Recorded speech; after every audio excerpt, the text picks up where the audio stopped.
Kinabukasan sa Amerika, nakuhanan ng mga reporter si Jinwoo sa isang international conference na nakatakda ngayong araw. Ipinaliwanag ng Deputy Director ang mga krimen ni Hwang Dong-so kay Jinwoo, ngunit abala ang isip ni Jinwoo. Ang tanging layunin niya sa pagdalo sa conference ay upang malutas ang mga alinlangan tungkol sa kanyang ama sa kanyang puso. Sa pagbukas ng mga pinto, lahat ng dumalo ay tumitingin kay Jinwoo, at karamihan sa kanila ay humahanga sa kanyang matinding lakas.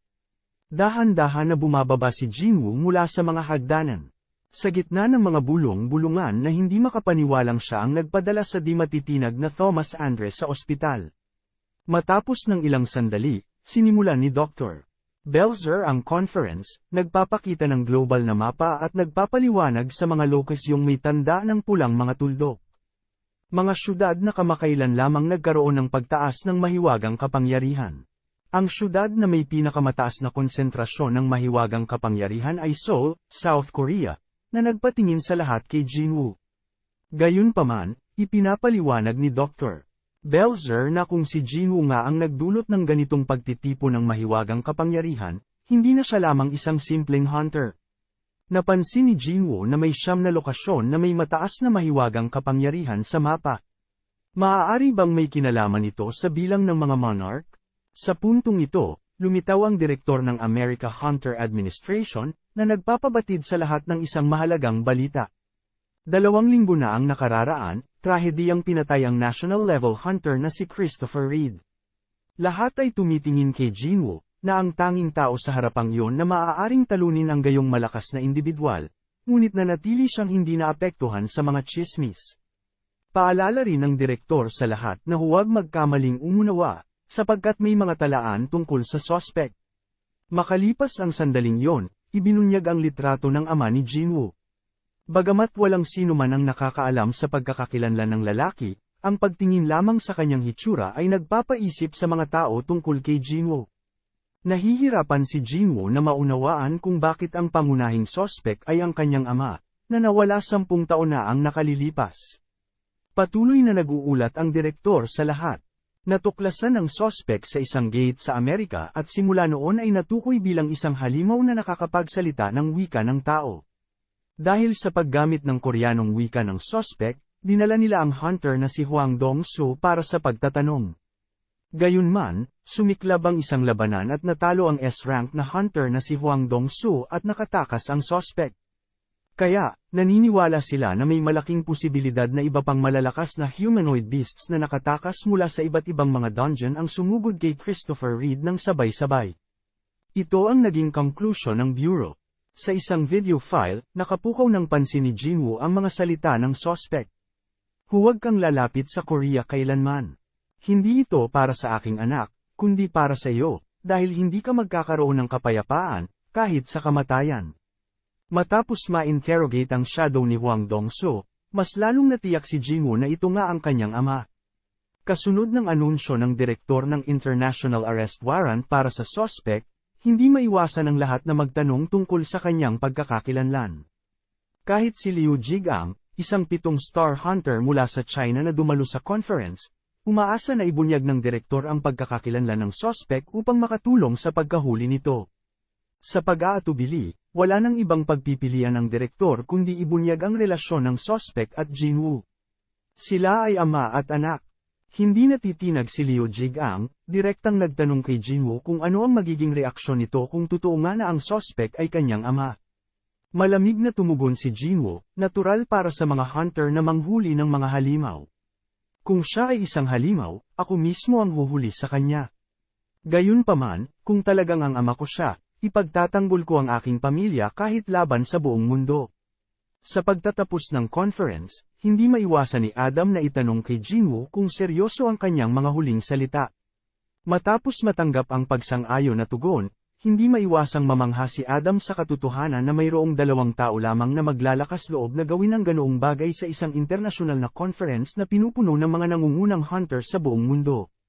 Nalito, tinanong ni Jinwoo kung sino ang iba pang taong yon, at awkward na sinabi ni Adam na ito ang taong ipinadala niya sa ospital. Habang naghahanda si Adam na aanyayahan si Jinwoo sa isang banquet, maluwag na lumapit si Liu Jigang, isang nangungunang hunter mula sa China. Sinimulan ni Adam na isalin ang mga salita ni Liu Jigang, pinupuri si Jinwoo sa kanyang mga mababangis na aksyon sa pagresolba ng S-rank gate crisis sa pagitan ng dalawang bansa, pati na rin ang kanyang kahangahangang lakas sa pagdala kay Thomas palayo. Alam din niya na walang alinlangan na si Thomas mismo ang may kasalanan. Habang magalang na nagkamayan si Liu Jigang kay Jinwoo, ang kanyang mga huling salita ay naglalagay sa isang mahirap na sitwasyon kay Adam. Sinabi niya kay Jinwoo na si Liu Jigang ay taos-puso na umaasa na ang tinaguriang sospek ay hindi ang kanyang ama. Nagkaroon ng maikling pag-uusap si Liu Jigang at Jinwoo, at pagkatapos ay umalis na siya. Ipinaliwanag ni Adam na hindi niya nais na maging kaaway ni Jinwoo, kaya't hindi dapat may masamang hangarin. Makalipas ang sandaling yon, lumitaw ang direktor at inimbitahan si Jinwoo para sa isang usapan. Nagpalit ng eksena, at dumating din si Madam Selner upang batiin si Jinwoo. Matapos ang magalang na pagbati, diretsahan na si Madam Selner sa punto. Sa kanyang mga kamakailang panaginip tungkol sa mundo, ang mga nangungunang hunter ay isa-isa na pinag-iisipan at pinapatay, at ang insidente ni Christopher ay naging totoo. Bagamat babalaan niya si Jinwoo sa panganib, hindi naman ito gaanong pinakinggan. Tulad ng ipinakita sa international na conference, ang mga malalakas na hunter na nagtatanggol sa mundo ay inaatake. Iniisip ni Jinwoo na maaaring nandito rin si Madam Selner upang babalaan siya, ngunit ang tugon niya ay isang hiling na protektahan niya ang natitirang mga nangungunang hunter. Sinubukan ni Madam Selner na alamin ang kanilang mga pagkakakilanlan sa kanyang mga panaginip, ngunit ang kanilang nakakatakot na kapangyarihan ay palaging nagpapakilabot sa kanya, at maalala pa niya ang mga salita ng kapangyarihang nagbabala sa kanya. Sinasabihan si Madam Selner ng kapangyarihan na umuwi at maghintay ng masunurin sa digmaan. Ito ay nagpapagingat kay Jinwoo. Tulad ng sinabi ng Giant King noon, ang digmaan sa pagitan ng mga rulers at mga monarch ay unti-unti nang inihahanda.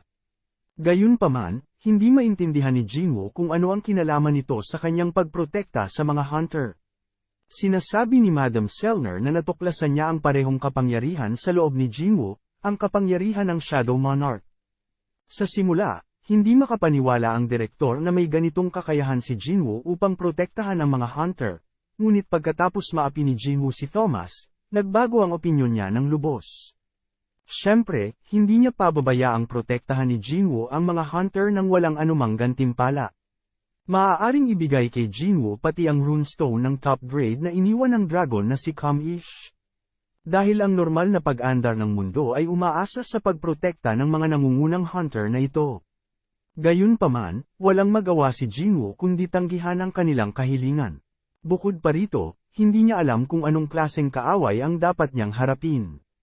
Tumayo siya, nagpaalam, at naghandang umalis. Ngunit sa sandaling lalabas na si Jinwoo, huminto siya, bumalik kay Adam, at hiningi ang listahan ng mga hunter na kailangan ng proteksyon. Ang eksena ay nagbago tungo sa huling araw ng International Conference, kung saan nagdaraos ang Hunter Association ng isang banquet para sa mga kinatawan ng mga hunter mula sa iba't ibang bansa. Nagbalik na si Jinho mula sa ospital at malugod na umiyak sa pasasalamat dahil inaksyonan ni Jinwoo si Thomas para sa kanya. Napansin rin ng mga nasa paligid na mga hunter ang pagdating ni Jinho, at batid nilang siya ang dahilan ng labanan nina Jinwoo at Thomas Andre. Habang nag-uusap, may isang hunter na lumapit sa kanila at nagpahayag ng interes na makipagtulungan sa Ajin Guild.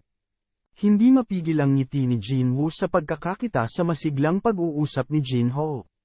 Unti-unti nang nagiging tunay na vice-leader ng guild ang batang ito. Sa sandaling yon, ibinigay ni Adam kay Jinwoo ang inihandang listahan ng mga hunter na dapat protektahan, na may mga mas mataas na ranggo ang priority. Sa pagtingin sa mahabang listahan, nagpasya si Jinwoo na maglagay na lamang ng isang shadow soldier sa tabi ng bawat hunter upang makumpirma ang pagkakakilanlan ng kaaway sa anumang oras. Bigla namang paalala ni Direktor Woo kay Jinwoo na lumingon sa likuran, at lumalabas na na-discharge na rin si Thomas mula sa ospital.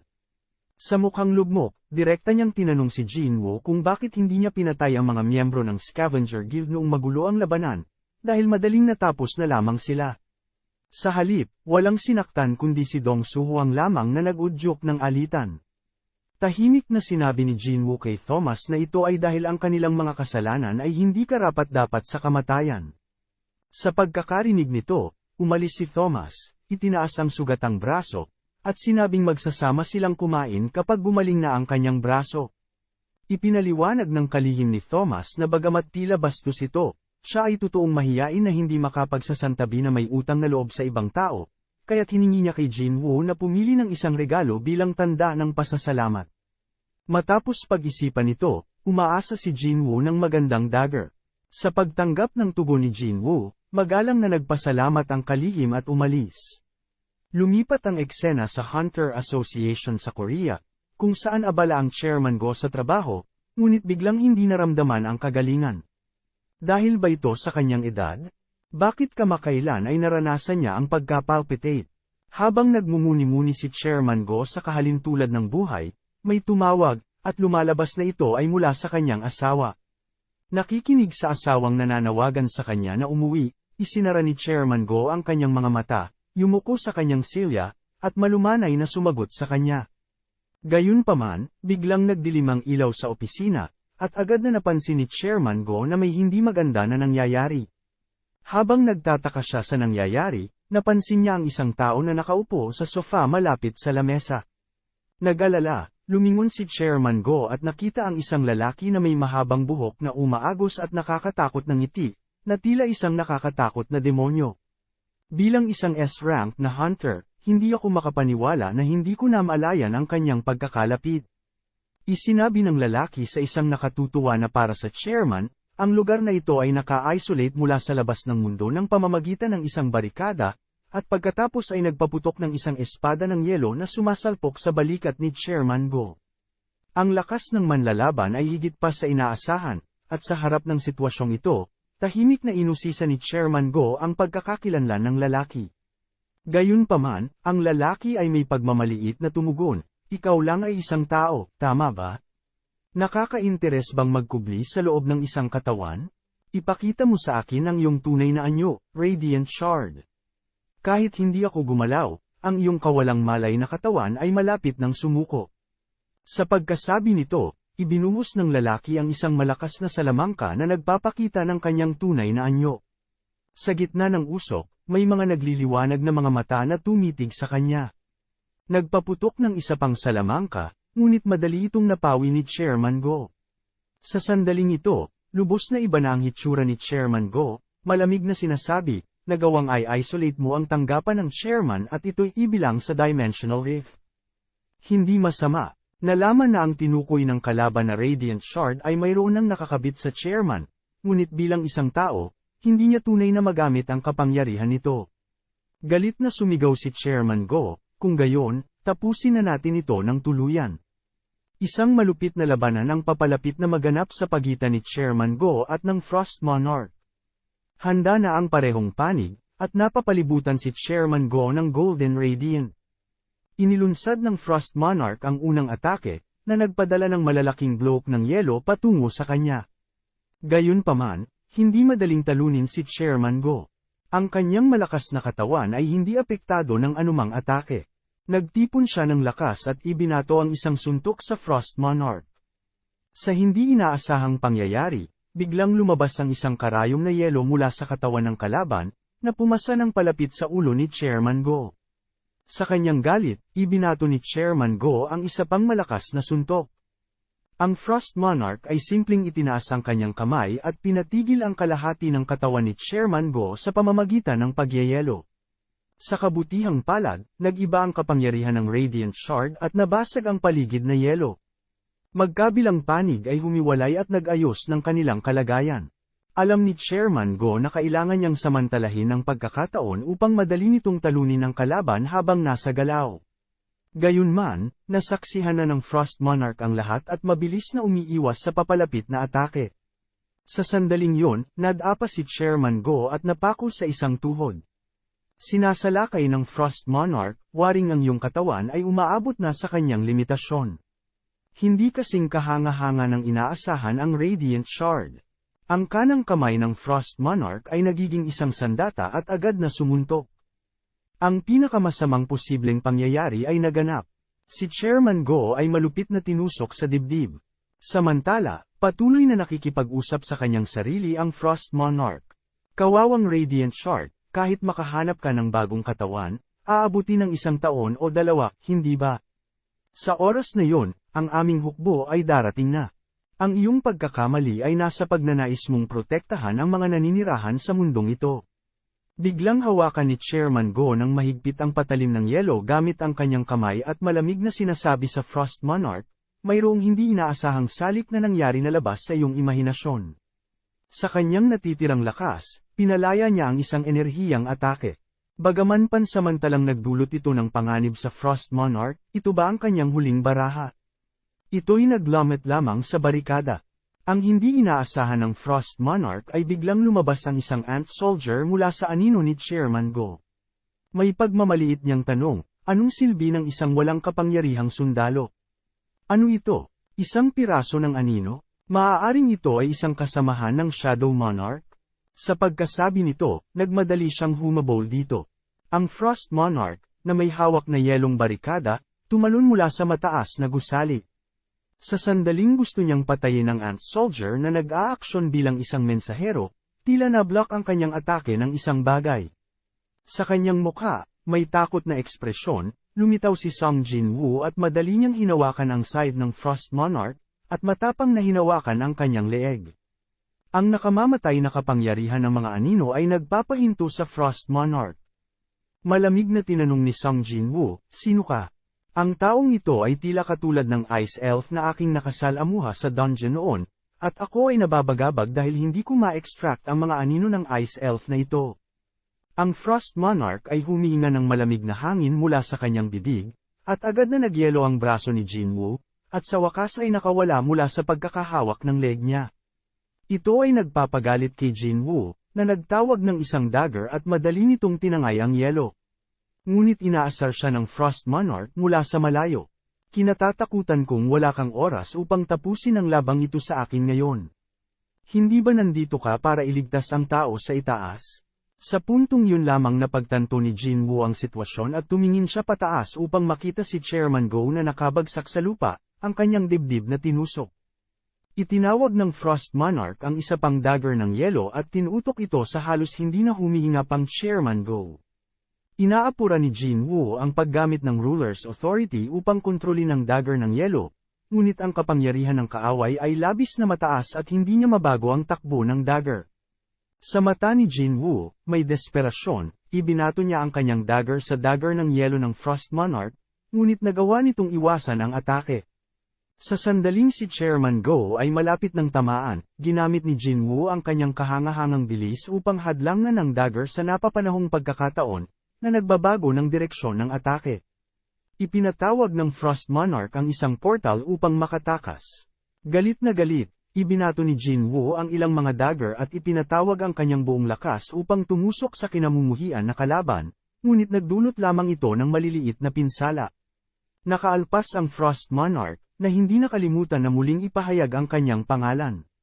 Walang magawa, si Jinwoo ay tanging manunood na lamang. Gayunpaman, ang pagliligtas kay Chairman Go ang prioridad ngayon. Malakas na tinawag ni Jinwoo si Beru, na nadarama ang tawag ng kanyang hari at dali-daling dumating sa eksena. Iniutos ni Jinwoo kay Beru na iligtas si Chairman Go sa lahat ng pamamaraan, ngunit kahit may mataas na kakayahan sa pagpapagaling si Beru, hindi niya lubusang mababalik ang kalusugan ni Chairman Go, na patuloy na nagluluwag ang lakas ng buhay. Ang elixir ng buhay ang kanilang huling pag-asa. Bigla, huminto si Chairman Go at mariin na sinabi kay Jinwoo, salamat sa iyong pagdating. Sa kasamaang palad, ang atake ay masyadong malakas at walang makapagliligtas sa akin. Sa pagkakataong ito, sa wakas ay naramdaman ko ang kagustuhan ng mga dakilang nilalang na iyon. Tayo at sila ay humaharap sa parehong kaaway. Swerte na mayroon kang kapangyarihan upang harapin sila. Sa katunayan, ang pagkakaroon ng mga gate at mga dungeon ay hindi para sa kanilang sarili, kundi upang protektahan tayo. Isang araw, kailangan mong gumawa ng isang desisyon, at umaasa ako na maninindigan ka sa panig ng kawalang kamatayan. Nais ko sanang lumaban kasama ang isang kabataang katulad mo, ngunit hindi kailanman mangyayari yon. Hindi sa katawang ganito, ngunit hindi ako naghihinanakit na ipinagkatiwala ang kinabukasan sa mga kabataang tulad mo. Ang pagkakakilala sa iyo ay ang pinakamalaking kapalaran ko, at maaari akong umalis ng may kapayapaan ng isip. Habang bumabagsak ang huling luha mula sa mga mata ni Chairman Go, unti-unting lumuwag ang hawak niya sa kamay ni Sung Jin-woo, at nagbubunsod ng pagkawasak sa paligid. Sa katahimikan, tahimik na humiwalay sa mundo si Chairman Go. Ang kalungkutan ay palaging nagdudulot ng ulan, at ang malamig na hangin ay nagdadala ng walang hanggan na pag-ulan. Ang sunod-sunod na ulan sa Taglagas at iba't ibang mga balita ang naglalaho sa mga pahina ng mga pahayagan. Hindi lamang si Chairman Go, kundi dalawang iba pang mga pinakamahusay na hunter ang kamamatay lamang. Ang balita tungkol sa pagkamatay ng mga pinakamahusay na hunter sa buong mundo ay nagiging isang kahindik-hindik na pangyayari. Sa libing ni Chairman Go, tahimik na tumatayo si Jin-woo sa gilid, ngunit hindi maiwasang mag-alala ang punong opisyal sa likod niya, si Chief Woo. Si Chief Woo ay ngayon ay pagod na pagod sa pag-iisip, at kahit payong ay hindi maililihim ang kanyang kalungkutan. Hindi niya matanggap na iniwan na ni Chairman Go ang kanyang minamahal na bayan. Sinasalamatan ni Chief Woo si Sung Jin-woo sa pag-aalaga sa chairman sa kanyang mga huling sandali. Sa pangako niyang personal na papatayin ang taong may kagagawa ng pagkamatay ni Chairman Go, tinanggap niya ang pasasalamat ni Chief Woo. Bagaman tila tahimik si Jin-woo, nanunudyo sa galit ang kanyang puso. Naglilipat ng eksena, at nagdaraos si Jin-woo ng isang press conference, nagpapalam sa lahat na isang malakas na grupo ng mga Magic Beast ang nagsasadya sa mga pinakamahusay na hunter sa buong mundo. Sila ay mas malakas kaysa sa anumang hunter, at gagawin ang lahat ng paraan upang matupad ang kanilang mga layunin. Kung nag-aalala ka na maging target, manatili kasama ang iyong mga kasamahan.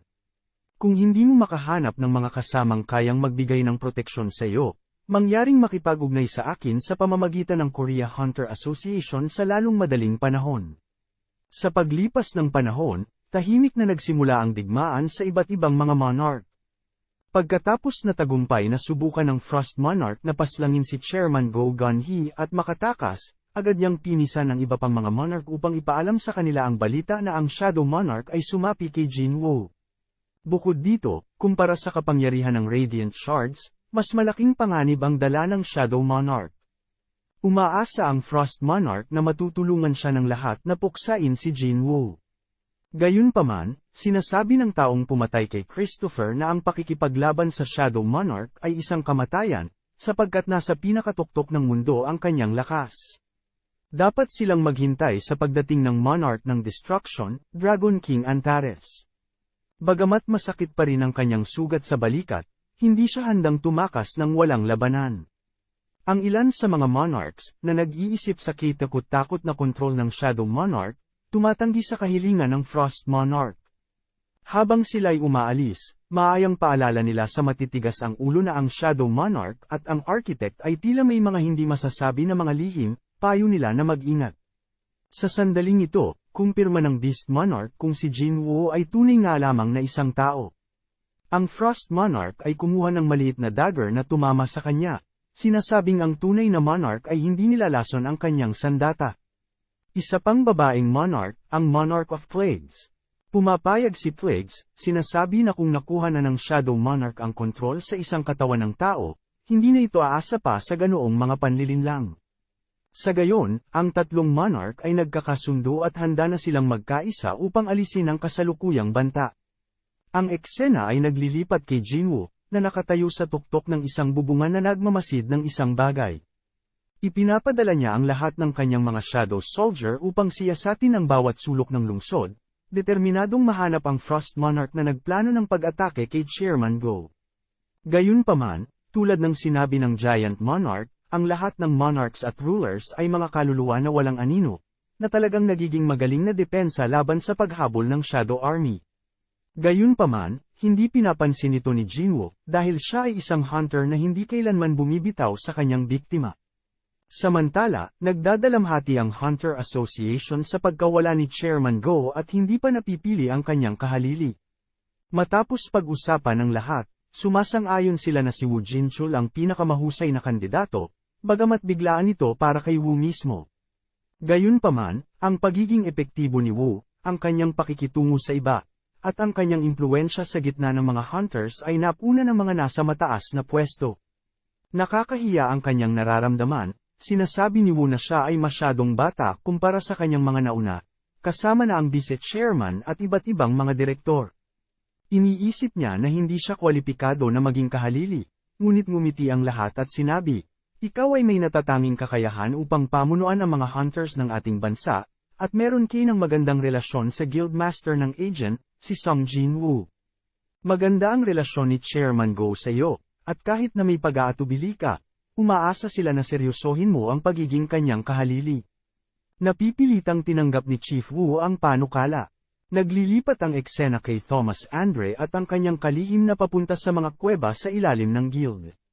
Sa daan, umaasa ang kalihim na maingat na iisipin ni Thomas kung dapat ba talaga niyang ibigay ang isang napakahalagang kayamanan kay Jin-woo. Ngumiti si Thomas at sinasabing, "Iniisip mo ba na hindi karapat-dapat ang buhay ng mga miyembro ng aming guild para sa ganitong halaga? O iniisip mo ba na hindi karapat-dapat kay Song Jin-woo ang kayamanang ito?" Sa pagbukas ng pinto ng kuweba, hindi maikukubli ng protective shield ng mataas na antas ang malakas na mahika ng kayamanan. Pagkatapos ng lahat, ito ay isa sa 2 ganitong kagamitan sa buong mundo. Tanong muli ng sekretarya kay Thomas kung tunay bang nais niyang ibigay ang napakahalagang bagay na ito kay Song Jin-woo.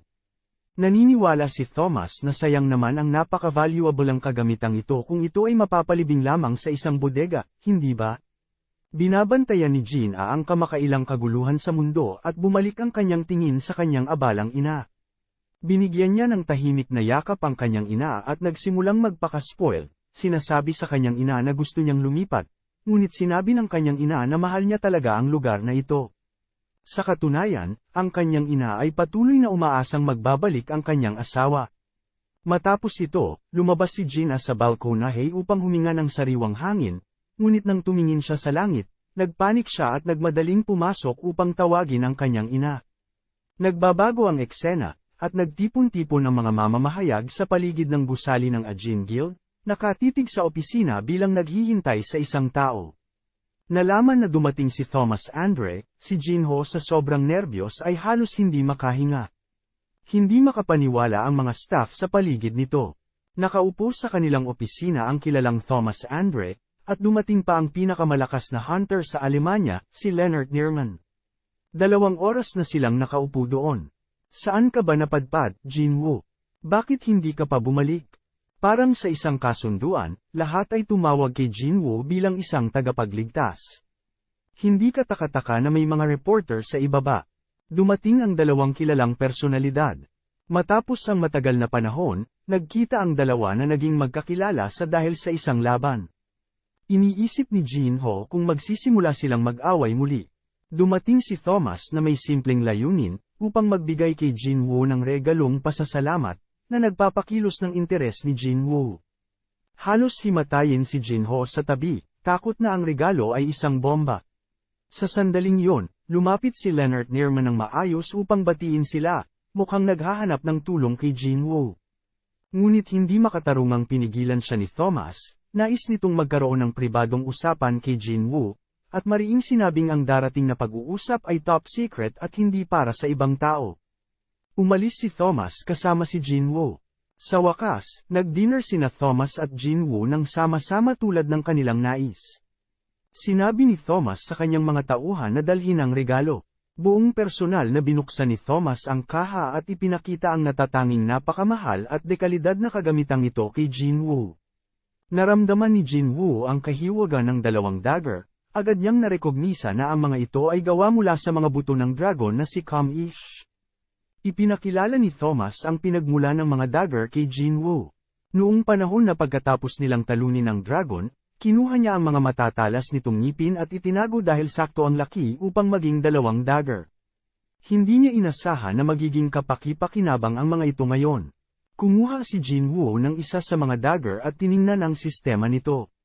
Maaaring dagdagan ang lakas ng pag-atake ng 1,500 puntos, samantalang ang dagger ng Demon King ay nagdagdag lamang ng 220 puntos. Talagang kahanga-hanga, sinimulan ni Jin-woo na laruin ang mga dagger, at ang nakakatakot na kahiwagan ng mga ito ay nagpapangamba kay Thomas. Kahit palakasin niya ang kanyang katawan at palakihin ang kanyang depensa, hindi niya matatapatan ang atake ng napakamahal at dekalidad na kapangyarihan na ito. Nagbibiruan sila ni Jinwoo, hindi mo naman balak gamitin ang regalo na binigay ko sa iyo para patayin ako, di ba? Tunay nga, ang mga dekalidad na armas ay mabibigyang buhay ng buong ningning lamang sa pamamagitan ng mga dekalidad na hunter. Kahit hawak lamang ni Jinwoo ang mga ito, ang nakakatakot na kahiwagan ay nagpaparamdam ng bigat sa lahat ng naruroon. Masaya na tanong ni Thomas sa kanyang sekretarya, ano ang iyong opinyon? Tiwala ka pa rin ba sa maling desisyon ko? Hindi makapaniwala si Jinwoo na magbibigay si Thomas ng ganitong kamahal na regalo sa kanya. Nang sabihin ni Thomas na hindi sapat ang regalo na ito upang suklian ang kanyang kabaitan sa Scavenger Guild, buong kasiyahan itong tinanggap ni Jinwoo. Sa pagkasabi ng mga salita, pareho nang nadarama ni Jinwoo at ni Thomas ang nakakatakot na kahiwagan ng mahika. Agad silang tumayo at nagmadali patungo sa labas ng lungsod, kung saan huminto ang mga tao at sasakyan sa mga kalye. Lahat ay nakatingin sa langit ng may takot. Iyon ba ang mahiwagang portal na nagtitipon sa langit sa itaas ng kapital? Kahit si Thomas ay hindi makapaniwala, sapagkat ito ay mas malaki sa portal ni Kamish. Ang mga pagbabago sa mundo ngayon ay lumampas na sa pangunawa ng tao. Ang napakalaking portal na ito, tulad ng pagdating ng apokalipsis, ay lumulutang sa ibabaw ng buong lungsod. Lahat ng mga tao ay nagulat at nagtataka, naglalabas ng kanilang mga telepono upang kuhanan ang katahimikan ng kapaligiran, kung saan ang tanging tunog ay ang pagbitang kahiwagan ng portal. Ang doktor na nagtipon ng pandaigdigang kumperensya noon ay nagbabala na ang paglitaw ng portal dahil sa pagtitipon ng mahika ay simula lamang. Lalong marami at mas malalaking portal ang magpapakita, at ang tanging magagawa nila ngayon ay manalangin ng tahimik, umaasang hindi ito magwawakas ng malungkot. Sa sandaling yon, dumating sina Jinwoo at Kaizel sa harap ng portal. Ang nakakatakot na kahiwagan ay patuloy na kumakalat, at siya ay hinadlangan ng isang pader mula sa pagpasok sa portal. Marahil, ang mga bagay sa loob ay hindi pa nararanasan sa kasaysayan. May mga mahal sa buhay si Jinwoo dito, at kanyang pinanunumpaan na protektahan ang lungsod na ito sa anumang paraan. Nang mag-vibrate ang telepono ni Woo Jin-cho, na ngayon ay dapat tawaging Chairman Woo, mula sa kanyang bulsa. Noong una, hiniling ni Jinwoo sa kanya na imbestigahan ang resulta ng Global Satellite Scan, at may mga natuklasan na ngayon. Hanggang ngayon, ang napakalaking portal ay lumitaw na sa loob ng 3 oras, at walang ibang portal na lumitaw sa buong mundo. Upang maiwasan ang pagkakagulo ng publiko, ipinag-utos ni Chairman Woo ang pag-evacuate ng lahat na malapit sa portal. Iniisip ni Jinwoo na kahit hindi siya makagawa ng anuman, dapat niyang handaing mabuti para sa kinabukasan. Ang eksena ay lumipat sa gymnasium ng Hunter Association, kung saan nagte-training sina Beru at Jinwoo. Gayunpaman, kahit gaano kabilis magpabilis si Beru, madaling naiiwasan ni Jinwoo ang kanyang mga atake. Kahit ang malakas na suntok ay direkta na aga ni Jinwoo. Ito ay nagpaparamdam ng kaunting di siyang kasiyahan kay Jinwoo, na tila hindi lubos na ibinibigay ni Beru ang kanyang lahat. Sa kalaunan, si Beru ay humaharap sa kanyang pinakamahal na hari, at ang kanyang buong katapatan ay nagbabawal sa kanya na gawin ito. Nauunawaan ni Jinwoo na tanging si Beru lang ang maaaring magpawis sa kanya, kaya sinasabihan niya si Beru na huwag hadlangan ng sarili at lumaban ng buong tapang. Sinagot ni Beru ang kanyang patutsyada na nagpapangyari kay Jinwoo na medyo mahiya. Dahil dito, inaayos niya ang kanyang posisyon, handang ibigay ang lahat. Ngayon, si Beru ay umangat mula sa antas ng general at naging commander, at ang kanyang lakas ay kapantay na ng mga pambansang antas na mga hunter. At gayon, nagsisimula ang laban ng dalawa. Tulad ng inaasahan, ang pag-abot sa antas ng commander ay iba, na medyo nagpaparamdam ng kasiyahan kay Jinwoo. Gayunpaman, madali pa rin niyang hawakan ang mga atake ni Beru.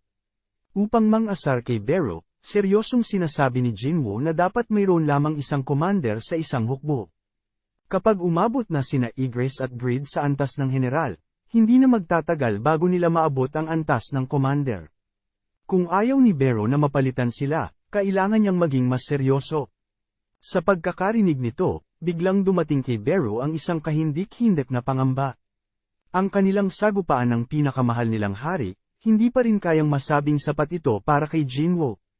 Kahit na si Beru ang pinakamalakas na nilalang sa Shadow Army, hindi siya katapat ng mga monarchs na iyon. Napagpasyahan ni Jinwoo na lalong supulan si Beru, hinihikayat siyang magsumikap pa ng higit pa. Dahil dito, ibinato niya ang isang malakas na suntok na nagpalipad kay Beru. Sa hindi inaasahang pangyayari, sa sandaling ibinagsak si Beru, agad niyang inayos ang kanyang posisyon, nagluhod sa harap ni Song Jinwoo, at sinabi, "Inyong kadakilaan, patuloy akong namamangha sa kapangyarihan ng aking hari." Sinagot ni Jinwoo, "Tila hindi ka muna pwedeng manood ng mga TV drama ngayon." Sa pagkakarinig nito, si Beru ay halos maiyak na. Gayunpaman, ang pinakamalaking problema ay lumitaw.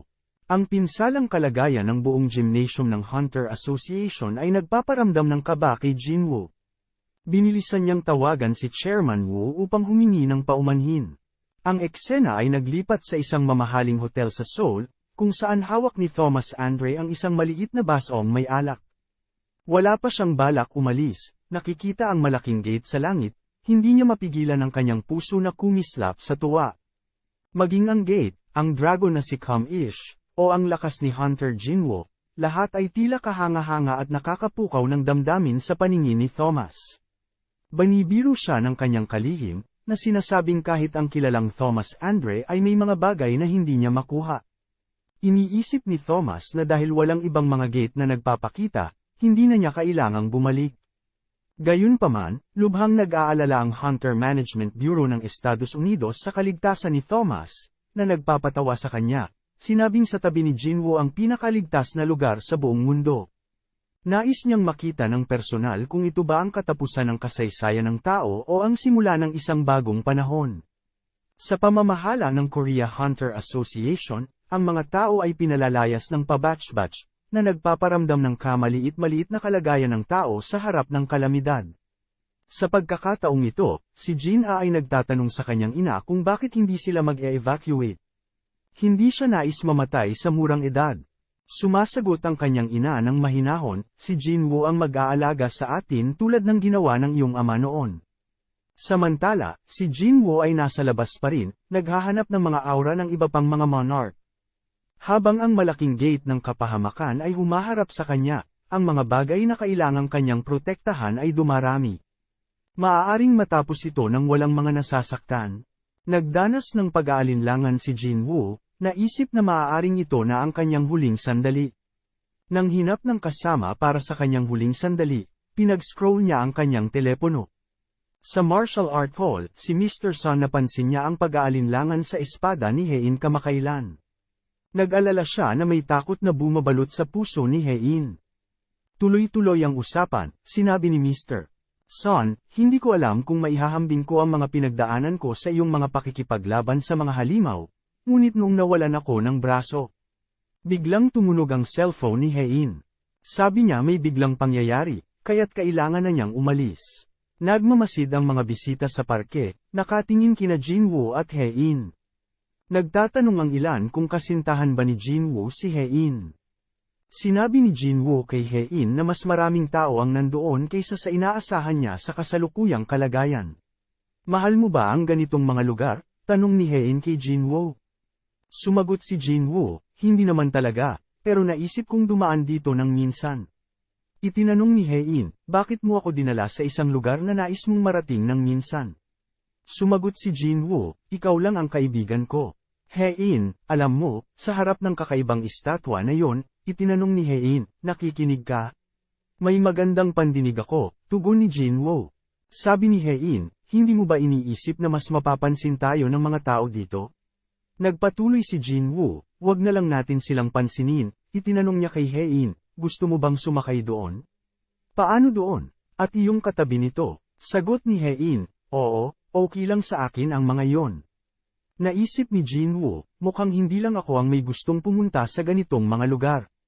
Kaya't sinabi niya, "Tara, subukan nating lahat ng mga pasyalan."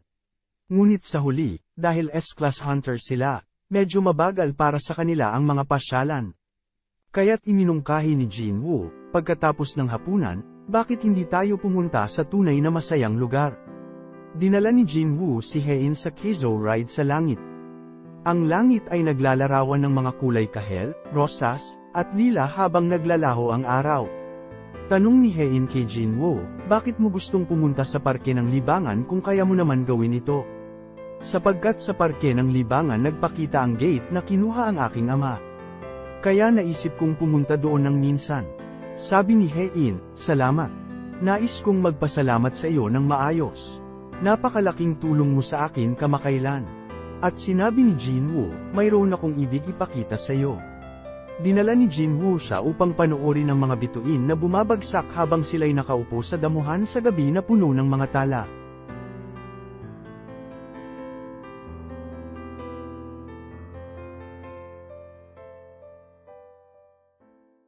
Sa labas ng Korea Hunter Association, ang natira ay mga hunters dahil ang lahat ng mamamayan ay umalis na.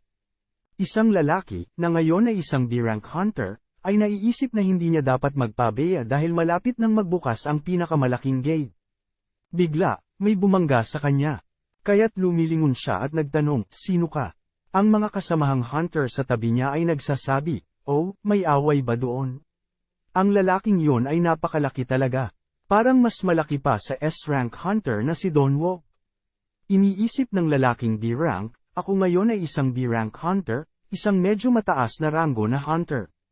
Hindi na ako katulad ng dati kong sarili na sumusunod lang sa boss ko at minamaliit ng aking mga kasamahan. Sumigaw siya, hoy, dapat mag-apologize ka kapag nabangga mo ang ibang tao. Titingin-tingin ka lang ba dyan? Kung may mali ka, kailangan mong humingi ng paumanhin at itama ang iyong pagkakamali. Inilamo ng Beast Monarch ang lalaking B-rank dahil sa kanyang kabuisitan, at pinalabas ang kanyang lakas at kapangyarihan. Pagkatapos ay sinabi niya sa lahat ng mga hunter doon, makinig kayo, kayong mga mahihinang tao. Mula ngayon, simula akong manghuli sa inyo. Ang aking mga ngipin at kuko ay pupunitin ang inyong mahinang balat at laman. Ako ang hari ng mga hayop, ang Beast Monarch. Pigilan niyo ako kung may lakas kayo. Samantala si Jinwoo patuloy pa ang date, sinabi ni Jinwoo, mayroon malapit na masarap ang almusal at sumakay sila sa Kaizel. Sinabi ni Jin Chul, bago pa niya matanggap ang mensahe tungkol sa isang intruder na lumitaw sa Hunter Association. Sinabi ng isang assistant na hindi pa namin matiyak ang eksaktong bilang ng mga nasugatan. Iniisip ni Jin Chul na dapat mayroon pang mga ilang oras bago mabasag ang dungeon. Iniisip ni Jin Chul, maliban sa gate, puno na ang kanyang mga kamay, at biglang may nagpakita pang ibang halimaw. Sinabi ng assistant na hindi nila maabot si Jinwoo, samantalang iniisip ni Jin Chul na siya na lang ang pupunta. Pagkatapos, tumanggap ang assistant ng tawag na may isang hunter na nakaharap sa halimaw. Itinanong ni Jin Chul, si Jinwoo ba yon? Sinabi ng assistant, hindi, pero sinabi niyang siya ay isang world-class hunter na sakto lamang ang pagkakataon na naroroon sa lugar. Iniisip ni Nirman, kaya ko ba talaga ito? Hindi ako mamamatay dito? Marahil ang dahilan kung bakit ako nanatili sa Seoul ay dahil tadhana ko ang talunin ang halimaw na yon. Bigla, may narinig na boses mula sa likod na nagsabing umurong ka. Muling hinatak ni Thomas siya pabalik at sinabing sa kanya na mabubulabog lang siya.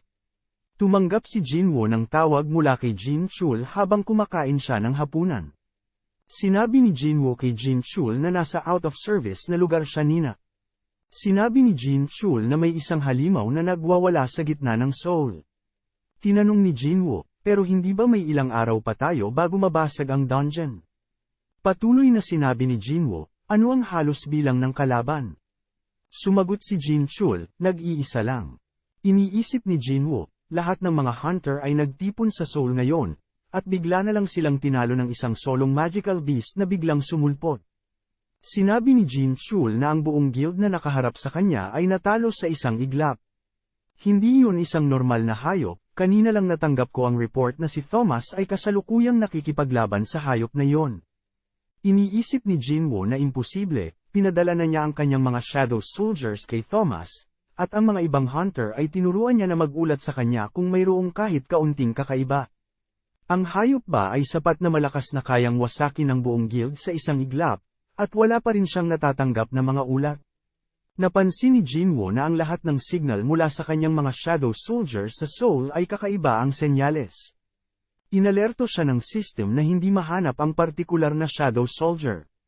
Agad na sinabi ni Jinwoo kay Hein na may problema sa Korea ngayon. Itinanong ni Hein, naganap na ba ang pagsabog ng dungeon? Sinagot ni Jinwoo, hindi pa, sa tingin ko may ibang nangyayari. Sa isip ni Jinwoo, may isang kalaban na may malaking kapangyarihan at isang world-class hunter na humaharap sa kanila, kasama ng mga hadlang sa signal. Alam niyang maaaring ang Monarch yon, kaya't itinanong niya kay Jin Chul, mayroon ba ang hayop na yon na anino? Kailangan nating kumpirmahin kung mayroon bang anino ang hayop na yon. Nagbago ang sukat ng Beast Monarch at iyon ang nagulat sa lahat ng mga hunter sa tabi nito. Sinabi ni Thomas sa kanila, huwag lang kayong nakatayo dyan, simulan na ninyong iligtas ang mga mamamayan. Sinabi ni Thomas, nakakakita ako ng isang hayop na nagwawala ng wala sa tamang lugar, at tama lang na palayasin ang mga hayop na yon. Sumalakay ang Beast Monarch sa dibdib ni Thomas gamit ang kanyang kuko, kaya't sinalo ni Thomas ng may mataas na depensa at agad na nagbalik ng suntok, sinundan pa ng isa pang suntok na pinahiga ang hayop sa sahig. Agad na dumating si Jong-in at nagtanong sa isang hunter sa tabi niya kung ano ang sitwasyon sa paglikas dito. Sinabi ng hunter sa kanya na patuloy pa rin naming ini-evacuate ang mga tao sa loob ng gusali. Sa ngayon, pareho ang Flend Guild at White Tiger Guild na ipinadala sa lugar para labanan ito, dahil pinulong ang mga hunter mula sa iba't ibang lugar para sa Colossal Gate. Sinabi ni Jong-in na malapit ng malabanan ang hayop. Iniisip ko na tayo, ang Hunters Guild, ay dapat mag-focus sa paglikas, pero sa isip ni Jong-in, ang presensya nito ay mas malala pa, tulad noong Jeju Raid. Kahit si Thomas, isang hunter ng pambansang antas, ay kasalukuyang humaharap sa misteryosong Magic Beast. Sinuntok ni Thomas ang Beast Monarch palayo, ngunit mabilis na lumipad ang Beast Monarch mula sa gusali at sinalakay ito ng isang malakas na suntok gamit ang ulo nito. Itinali ni Thomas ang Beast Monarch sa sahig, subalit sinundan ito ng isang malakas na sipa sa panga ni Thomas na nagpalipad sa kanya sa hangin. Nagpasya si Thomas na magpalakas sapagkat alam niya na malakas ang kalaban. Mabilis na nakarating ang White Tiger Guild sa lugar, at nakita nila ang isang malawak na labanan sa harap nila. Agad na sinabi ni Thomas sa kanila na mga tanga, magmadali kayo at magtago.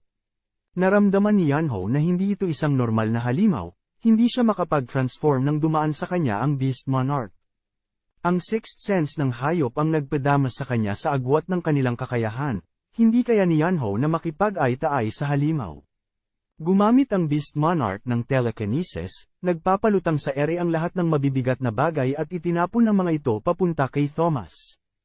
Agad na ginamit ni Thomas ang capture para birahin ang beast at gumamit ng collapse upang mapatumba ang Beast Monarch. Sa pamamagitan ng mga malalakas na suntok, ngunit mayroon ng nadaramang kaba si Thomas na papalapit sa kanya, nararamdaman niya hindi siya mananalo. Pagkatapos ay itinigil ng Beast Monarch ang kanyang suntok at sinabi kay Thomas na kahit isang puppet ka ng fragment ay nagkaroon ka ng ganitong lakas. Nakita ko na ng sapat sa iyong mga maliliit na laro. Ang Beast Monarch ay nag-transform. Sumalakay ito gamit ang kanyang kuko kay Thomas at nagtanong sa kanya kung nararamdaman niya ang takot. Ikaw ba ay nawawalan na ng pag-asa? At napansin niya na mayroong isang maliit na langgam na nakatago sa anino ni Thomas. Pinatay ng Beast Monarch ang anino na at sinabing ngayon ay magpatuloy tayo. Yamang tiwala ka sa iyong lakas, bakit hindi tayo magkaroon ng isang munting labanan ng lakas? Nang sumalakay ang Beast Monarch sa armadura ni Thomas, lumabas si Thomas mula doon at hinawakan ang leeg nito na sinasabing sino ba ang akala mo, salitang walang kapantayang pagyayabang. Ngunit kahit na kayang putulin ni Thomas ang leeg nito, muling bumalik ito sa normal at itinayo si Thomas at sinuntok sa sahig. Sinasabing paumanhin sa iyo, pero nagsisimula na naman akong magutom. Samantala, si Leonard ay naglakas loob at umatake ng malalakas na mahika gamit ang kanyang mga gauntlet at sinabi niya na hindi niya hahayaan na gawin mo ang iyong gusto. Ngunit sa katunayan, nanginginig siya sa takot sa pagtayo sa harap nito. Sinabi ni Thomas kay Leonard na tumakas na siya, mamamatay ka. Sinabi ni Leonard na alam ko yun, pero ako pa rin ay isang hunter. Wala akong pagsisisi kahit na ito na ang huling sandali ko sa buhay. Isang karangalan ang mamatay kaysa sa walang kabuluhang buhay. Paulit-ulit na sinabi ni Leonard, tama ang aking pinili, hanggang sa ang Beast Monarch ay malapit ng kainin siya at sinabi niya na mali ang aking pinili. Lumipad si Kaizel na kinagat ang Beast Monarch. Sinuntok ng Beast Monarch ang anino ni Kaizel at nawala, at ibinigay ni Jinwoo ang malakas na axe kick. Sinabi ni Jinwoo kay Leonard, patawad, pero maaari mo bang dalhin si Thomas sa ligtas na lugar?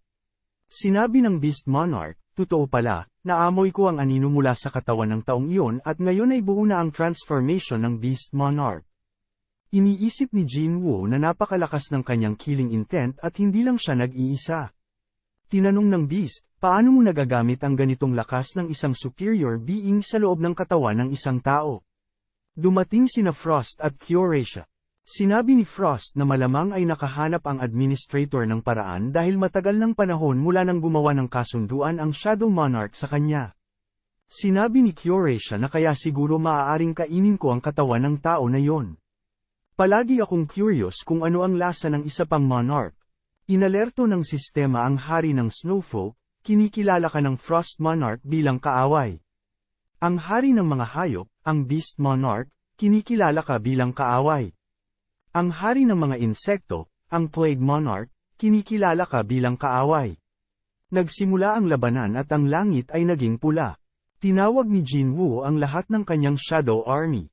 Sina Igris at Iron ang sumalakay kay Frost, sina Tank at Gima ang sumalakay kay Beast, at sina Beru at Greed ang sumalakay kay Curatia. Ngunit sa mga malalaking alo ng yelo ni Frost, napagtanto na ang lahat ng mga anino ay napapaligiran ng yelo. Sinabi ni Frost na marami sila, pero wala silang halaga kundi mga maliit na isda. Hindi makakilos ang iyong mga sundalo sa loob ng piitan na ito. Sinabi ni Curatia na dapat hindi mo ginulo ang aking mga anak. Matagal na rin kasing hindi ko sila nakita. Patuloy na nag-isip si Frost na sinusubukan ni Jinwoo na gamitin ang mga ganitong sundalo upang hadlangan sila at kung gaano kababaw ito. Naniniwala siya na ito ay isang paraan ng pangmamaliit sa ibang mga monarch at hindi niya pinaniniwalaang ang tao ay kayang lubos na mag-absorb ng kapangyarihan ng Shadow Monarch. Bagamat ang Shadow Monarch ang pinakadakilang monarch, hindi nila dapat hamakin ang lakas ng ibang mga monarch. Binasag ni Jinwoo ang yelo at tiningnan si Frost na may hawak na kanyang dagger, sinasabing siguradong papatayin kita. Tinawag ni Frost ang kanyang hukbo ng mga golem na yelo at tinawag ni Curatia ang mga undead. Natanto ni Jinwoo na ginagamit ni Curatia ang mga bangkay at sinubukan ng golem na dumapa sa kanya, ngunit ito'y agad na pinatay at sa isang pagsalakay ng dagger ay sinira ang iba pang mga golem. Sinikap ni Jinwoo na unahin si Frost. Ngunit ang Beast Monarch ay sumali sa laban, ang Beast ay may parehong bilis kay Jinwoo. Sinabi ng Beast kay Jinwoo na akala mo ba ay magagawa mong masugutan ako ng isang simpleng piraso ng metal ngunit ang kanyang braso ay natanggal sa susunod na segundo. Samantala, nagpadala si Curatia ng isang malaking kamay na nagliliwanag ng berde patungo kay Jinwoo. Agad na nag-regenerate si Beast nang nawalang braso niya. Ang sitwasyon ng labanan ay hindi maganda para kay Jinwoo sa ngayon. Bigla, sumalakay si Beru mula sa yelo at sumigaw na ang Insect Woman ay walang takot na gumamit ng kanyang mga kamay sa aking Panginoon. Nagulat si Frost na isang simpleng Shadow Soldier ang nakawala sa kanyang pagkakahuli. Paano nangyari na ang isang commander-level na entity ay nasa kamay ng isang tao? Sinabi niya na isang solong commander-level Shadow Soldier ay praktikal na isang god of destruction.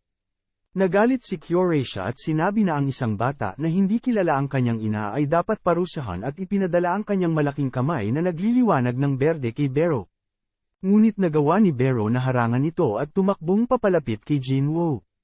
Sinabi ni Beru na hindi ka pinapayagang umurong sa pakikipaglaban kahit laban sa mga superior na species. Ito'y inaasahan ko sa aking Panginoon. Hindi ako nawawala ng paghanga sa iyong walang hanggang lakas. Agad na sumalakay ang lahat ng mga undead sa kanila habang nagsasalita si Beru. Pagkatapos ay pinatumba sila ng isang iglap ni Jinwoo at Beru.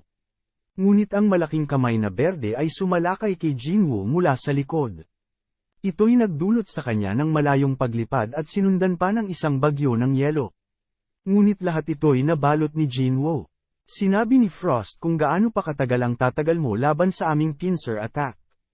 Samantala, ginamit ni Jinwoo ang blind spot para sumalakay kay Frost gamit ang kanyang dagger. Sinabi ni Jinwoo sa kanya na sinabi ko na sa'yo. Na hindi ka lalabas dito ng buhay. Sumigaw si Frost sa kanya, ikaw ay isang walang hiyang hanggal. Ang isang tao tulad mo ay naglakas loob na magsalita ng ganyan sa isang monarch. Hinala niya na hindi sapat ang ganoong klase ng pag-atake para sa mga ito. Kaya't muling isinalang ni Jinwoo ang lahat ng mga dagger patungo kay Frost. Bigla, nag-blink ang beast papunta kay Jinwoo sa likuran at humugat ng kanyang sandata mula sa Dimension Rift. Ibigay kay Jinwoo ang isang malalim na pinsala. Si Aisha ay nagsabi kay Beru, ako ang ina ng bawat insekto na umiiral. Kahit ikaw ay isang hindi marunong na insekto na hindi nagkilala sa kanilang ina. Hahalikan pa rin kita bilang isa sa aking mga anak. Itinutulo ng beast ang kanyang sandata kay Jinwoo at sinabi na ito na ang katapusan para sa iyo. Sumigaw si Beru sa mga Shadow Soldiers na walang silbi, ano ba ang inyong ginagawa? Magmadali kayo at tulungan ang ating Panginoon. Si Greed ang unang nakalabas mula sa yelo. Sinabi ni Frost na ang mga Shadow Soldiers ng mas mataas na ranggo ay nagsisimulang lumitaw. Ngunit ang iyong sugat ay maaaring ikamatay na, tapos na ang paglalaro. Tumayo si Jinwoo at sinabi, ito ba ang ibig mong sabihin? Status recovery. Ang insidente ay naipalabas sa buong mundo. Iniisip ni Leonard na para bang may isang malakas na bagyo sa paligid ni Hunter Jinwoo. Si Thomas ay ginagamot ng mga healer at tinanong si Leonard kung ano ang nangyari. Sinabi ni Leonard na parang nakakakita ko ng katapusan ng mundo. Naguguluhan si Yunho, alam niya na si Jinwoo ay isang hunter na maaaring lumakas. Pero gaano nga ba siya kalakas pagkalipas ng maikling panahon? Nagsimulang makuha ng Shadow Army ang kanilang mga pagkakataon. Ginamit ni Beru ang kanyang mga kuko upang putulin ang mga daliri ni Korisha. Si Korisha ay nagalit at sumalakay kay Beru. Sumulpot si Jinwoo sa tabi niya at sinabi sa akin ng lumikha, ang prophecy. Na mamamatay ako dahil sa haligi ng mga apoy na sumusuporta sa mundo. Ngunit hindi niya sinabi sa akin kung ang haligi ay talagang malalaglag o hindi. At bigay siya ng ilang saksak upang patayin ito. Samantala, si Tijayo ay nasa tuktok ng isang gusali malayo sa labanan. Iniisip niya na maaari siyang mag-snipe, ngunit naisip na isang laban ito na hindi maaaring makialam siya. Dahil 30 minuto na ang nakalilipas, ang mga elite na assassin ng Flend Guild ay ipinadala sa mga gusali sa paligid ng lugar na ito. At kapag sila ay tumanggap ng isang signal, ibabuhos nila ang kanilang suportang sunog patungo sa kalaban tulad ng isang malakas na bagyo. At marahil ay magagawa nilang magdulot ng malubhang pinsala sa kalaban. Iniisip ni Tijayo kung mangyayari yon, ilan sa amin ang makakaligtas. Mamamatay kami kung nabigo kami sa pag-snipe o kahit matagumpay kami. Bigla, may nagsabi sa kanya na umupo at manood na lamang. Nang humarap siya ay nagulat. Ang ibang mga hunter na nagtipon para sa paglalabanan ng mga magical beast at paglikas, at walang isa sa kanila ang nakaka-intervene sa kasalukuyang labanan. Sila'y naghihintay lamang na maayos ang lahat. Lumalapit na ang katapusan ng labanan. Si Koreisha ay agad na nag-regenerate at sinubukang itapon ang venom. Ngunit hindi gumagana ang laso na yun kay Jinwoo. Agad itong na-detoxify ng sistema. Si Koreisha ay nagalit at naging isang halimaw na may mga appendage na nakalabas sa kanyang likuran. Ngunit sa parehong pagkakataon, nagamit ni Jinwoo ang Ruler of Authority upang kontrolin ito at ginamit ang mutilation skill. Iniisip ni Koreisha na isang malalim na kadiliman na nakapagpapakumbaba kahit sa amin na nilikha mula sa kadiliman. At siya ay nabigo at namatay.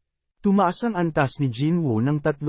Nagtaka si Frost kung paano posible kay Jinwoo na gamitin ang kapangyarihan ng Shadow Monarch sa buong lawak nito. Naramdaman niya ang takot patungo sa isa sa mga pinakamakapangyarihang monarchs na namuno sa daigdig noon. Sinabi ng Beast kay Frost na hindi dapat matakot kay Jinwoo dahil tila pagod ito. At ang katotohanang umaasa siya sa mga maliliit na sundalo ay nagpapahiwatig na hindi pa siya ganap na monarch. Ang isang hindi ganap na monarch ay hindi makakapigil sa tunay na mga monarchs. Napansin ni Jinwoo na ang presensya ni Beru ay unti-unting nawawala at nagtaka kung ganito din niya ba natanggal ang Shadow Soldier na inilagay sa katawan ni Thomas Andre. Sinubukan niyang kanselahin ang pag-summon. Sinabi ng sistema na hindi niya maaaring bawiin ang partikular na subject.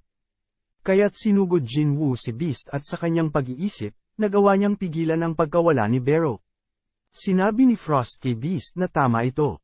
At sinabihan si Jinwoo na sobra siyang kumpiyansa sa kanyang kapangyarihan na wala namang may-ari. Kahit pagamitin ni Jinwoo ang kanyang kapangyarihan upang kontrolin ang mga puppet na tulad nito, maaari lamang putulin nila ang mga sinulid at hindi na niya maikokontrol ang mga ito. Plano ni Frost na pagkulungin ang puppet sa ilalim ng kanyang kapangyarihan at gawin silang dumaan sa proseso ng paghilom at muling pagkabuhay ng paulit-ulit. At ang mga sundalo ni Jinwoo ay magiging mga parasito lamang na kumakain sa kanyang mana. Nag-transform si Frost sa kanyang huling anyo at kumuha ng trident upang atakihin si Jinwoo. Patuloy niyang itinulak ito ngunit nagawa ni Jinwoo na maiwasan ito. Sumugod si Jinwoo sa gilid nito at sinuntok. Nakaiwas si Frost at muling sumuntok mula sa trident sa pagsalakay kay Jinwoo. Sinabi ni Frost kay Jinwoo na madali niyang tatapusin ito. Iniisip ni Jinwoo ang kanyang mga kilos, paningin, paghinga, daloy ng kalamnan at mana.